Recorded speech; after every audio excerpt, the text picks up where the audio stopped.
I never would have guessed that my elephant ear would still look like this in mid-October. We have yet to have a frost. So this tropicals thrived this season. Hopefully I can overwinter the corm. We'll see. This is pretty much the only echinacea that survived over here from last year's new transplants that I'd put in the fall. Doing very well. This will also be a pop of red earlier in the season, this GM that I put in. And I hope that butterfly bush won't be too crowded. I don't know, we'll see. Because the fountain grass won't be there. And this fountain grass won't be there, as nice as it looks. I had to cut back the poor hibiscus and globe thistle. It was just very, very ratty. And I cannot believe the cathedral bells took off like they did. Obviously there was one seedling here, I did cut that one back. I forgot to grab that. But all of this vine action is coming from the 2 plants I believe I planted over here. This needs all the attention I can give it. So these are a type of glad that I put in last year, and this is the 3rd one to bloom out of probably 12 that I planted, and it's the most gorgeous thing. Love it. So back to the cathedral bells. They filled in this wall like I had no idea they would. However, it looks like they bloom just like at the tips, because all of the blooms are down here where pretty much they killed the sedum. So it looks like a ragamuffin garden with some cute little blooms. Thankful for the late frost. But I don't know if I'm gonna repeat this next year. Maybe. From afar, it's kind of cool. I don't know. Thoughts will be happening over the winter for that particular region. Rock wall. It used to be my pride and joy. It is now the deer's buffet. So this corner has now become kind of my holding bed. Plants I don't know what to do with, or plants that I think I don't want extras get thrown in here. The lamb's ear I'm not in love with, can be a good filler. This is one of the black-eyed, one of the daisies that I threw over here. It just looked kind of ratty. And most of these hostas are no-name hostas. A couple have reverted. The phlox that the deer never left alone. This was the cool as a cucumber hosta. Always been a favorite of the bugs. Hellebore. I don't expect them to come back. If they do, great, but I never plan on it now. Kind of blah to look at since so much got eaten down. We did round 1 of leaf cleanup, but there are still a lot of leaves on the trees as well.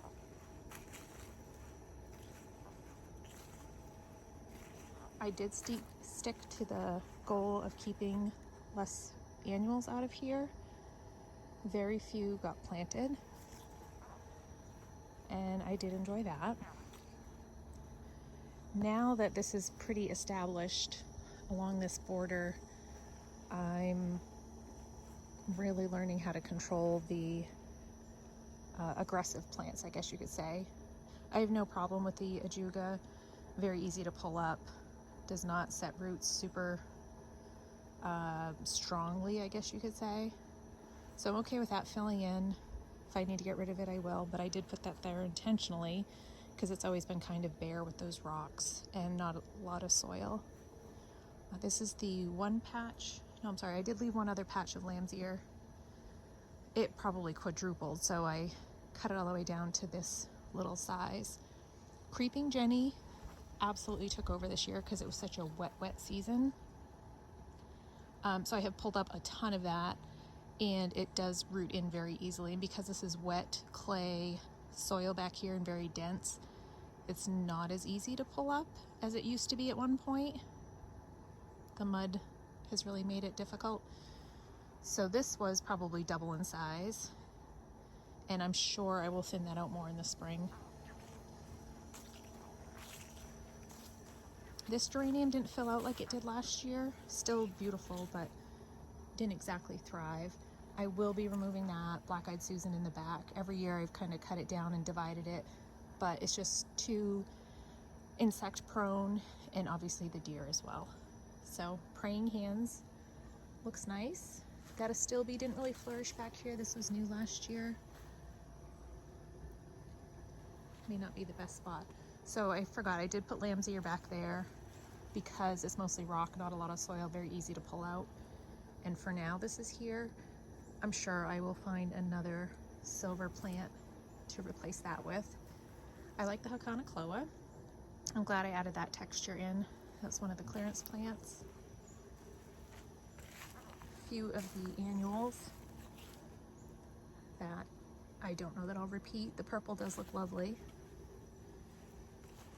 I'm tempted to keep this hellebore in the pot for the winter. I don't want to lose it, but at the same time, I kind of want to try it. And these pansies, I'm sorry, violas, did great. They were planted in the spring and I let them go, and they have self-seeded all over the place down here. And I'm okay with that. They'll be cute little babies, tucked in everywhere.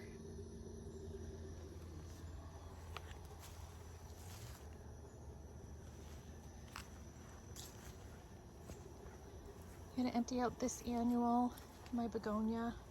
She's done. This is in a pot. I may leave it in that pot as well. Another section of creeping Jenny that went wild because it is so muddy and wet.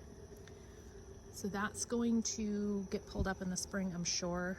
I've removed a lot, but there are just some little remnants I haven't raked up completely. It's tricky when it's so wet.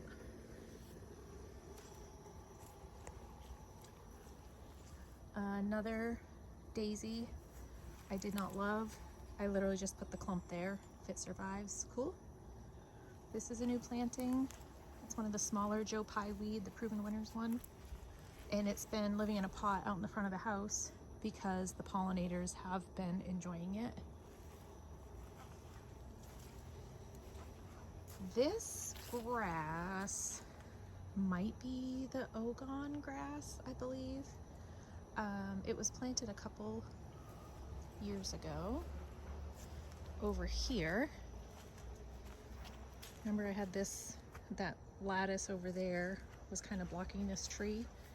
So I have accomplished cleaning this corner up like I had set out to do at the beginning of the year. Still kind of messy. I do have some wood chips coming as well as some manure. So that will be covering up the cardboard in the meantime. This is all, oh, and there's our garden friend Fiona. These are all the, what are they called? Little blue flowers, forget-me-nots, and some more plants I've kind of just dumped in here, like the Deutzia, and then this reverted grass I have to dig up because it was like the other one back there. And this was the spirea, which did not survive the transplant very well, although it didn't survive the winter well either. A couple of planters that were on my deck with the salvia for the bees. I haven't cut them back because when it's warm and sunny, the bees have been out and about. This was that pink hardy geranium that was in the rock wall border last year. This is a hot mess just because bees. I want to keep the flowers up for them. The zinnias did not get powdery mildew very badly over here. Here and there was a plant or two, but considering how wet it was, really, really awesome.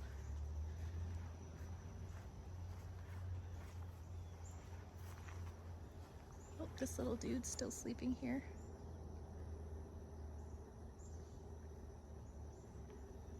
It's a little bit chilly, so I can see why he would be sleeping in. Ageratum, holy Moses. So I learned it was very aggressive. Well, not aggressive, hardy maybe is the right word. Impressed with it.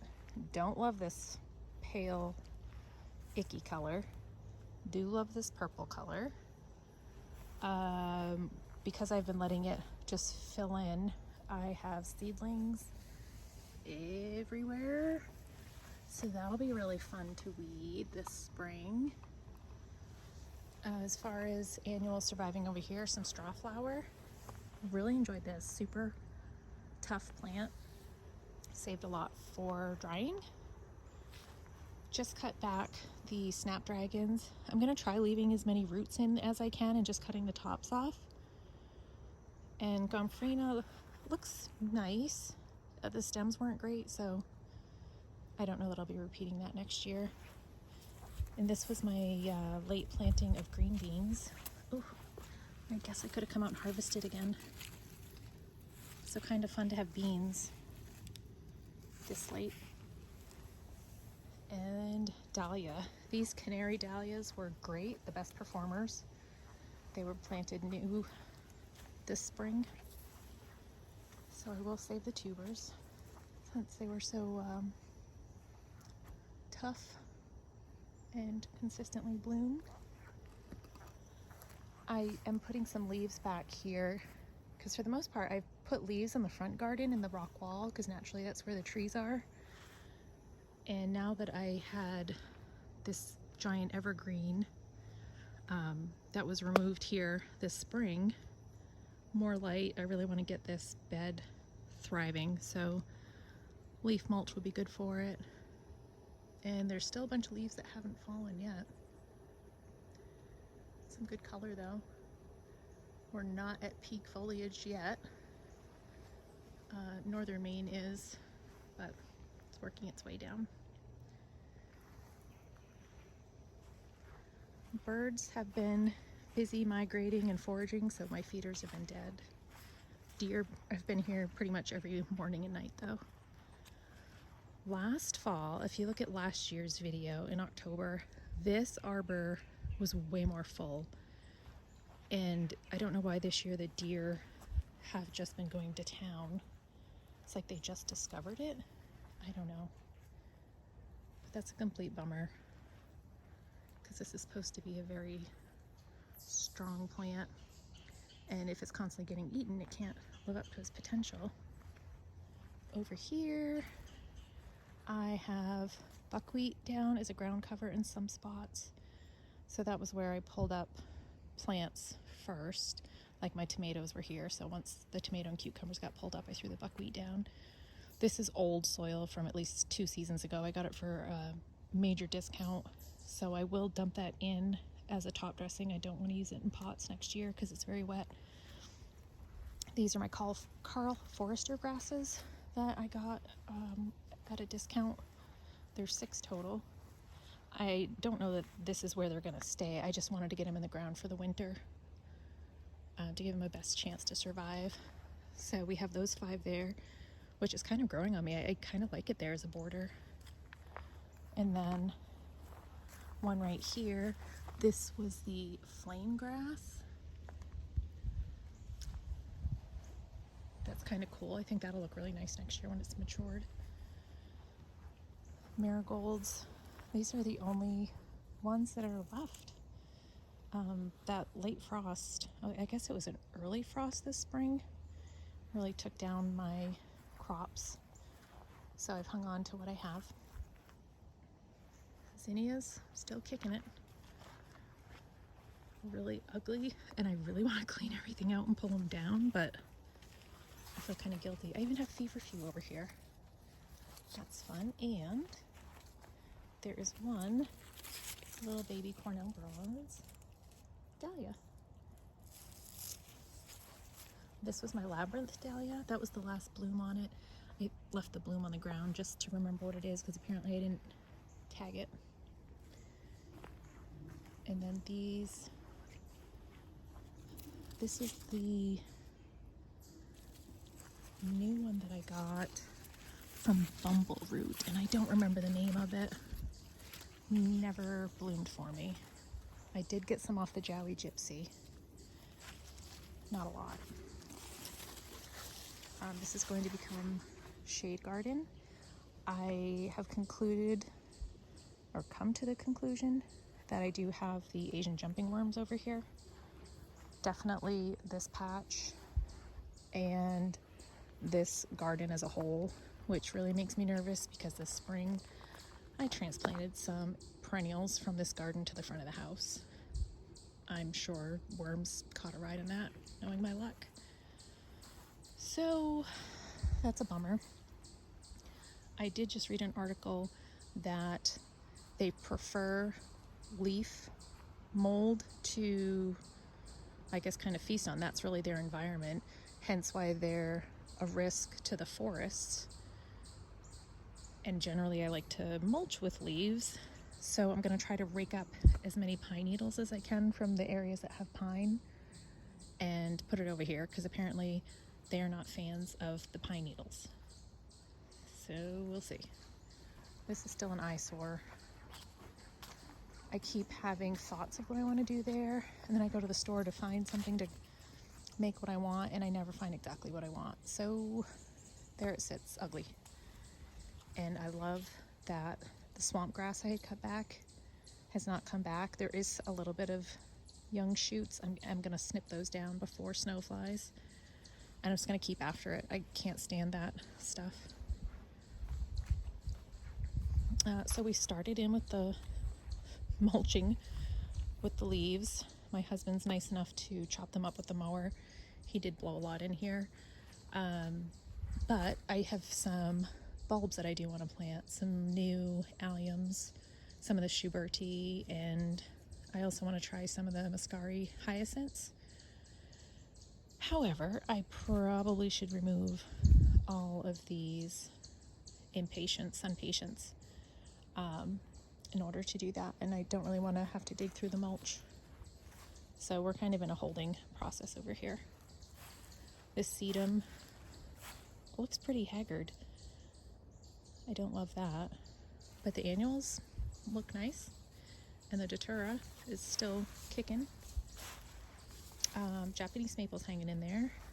I do have some vole activity up here. I haven't seen major tunnels, but Fiona has been digging consistently in here, so I know that there is activity. I'm loving the sedum along the foundation. I wish I had done that sooner. It's a tidy plant overall, and because there's no rain back there, I think it will stay pretty sturdy and upright, and not so floppy, and I'll make sure to trim it in the spring as well. So these little barberries, I can't remember the variety, whatever they are, that I planted 3 years ago maybe, have lived up to the whole sleep, creep, and leap phraseology of perennials, because these are insane, and the more I've read about them, they are designed to kind of be a ground cover and get really wide. So they stay about the height they are, and then they get really wide, and I didn't really pay attention to that because I did like how they looked last year with the space between them, and I feel like this just gives voles and critters more places to hide. I'm gonna try pruning them back and kind of shaping them. Might be a mistake, but it's worth a shot if I don't like how they look. And this sedum is the last one to get moved. It'll be the border here, so then we'll have a L-shaped batch of sedum, so to speak. I have flip-flopped on this hydrangea multiple times. I keep saying I'm going to move it over there to where the espalier is. I think it would make sense, but then this will seem very barren and empty without something with a little bit of height. I don't know. Does anybody have a suggestion? Please tell me, because I kind of like it here, but then it kind of looks huge and gaumy. I don't know. And I'm afraid the root system's pretty good size on it because the perennials that I have planted around it have had some roots there. The other issue is it's crooked, and that bothers me. I had tried tying it up last year and it didn't really do anything. So we have crooked huge. Do I cut it up, straighten it out, and put it there? Because the espalier isn't doing it for me. I love the idea of it, I just don't think it fits right there, and it can't perform to its fullest potential. So if hydrangea standard goes there, I suppose Japanese maple pot could live here, maybe? I don't know. That's gonna be a lot of work and a risk to lose that beautiful tree. But plants are replaceable, right? And over here, this is the plainest it's looked all season. I finally got this little pine in. Cutie pie that it is. I did dig out a little bit of the sedum. I've really let it go far too long. I've enjoyed it as a ground cover and I enjoy it spilling over the edge, but it doesn't bring enough beauty to let it take over the bed. So Impatient will be going soon. I can't believe there's still color up here. It's kind of funny. And I have no idea how this self-seeded way back here. This was growing at the rock wall. How did that get back here? Up here, I guess. This is Campanula that a friend dug up for me. I really, really hope it survives. I'm so thrilled that she shared it with me. So fingers crossed, because it was straight up a transplant. And I hope my little clematis comes back too. So we also have the begonias are doing okay at the tree. It's really weird that this is October and as mild as it is, but probably the last viewing of the year.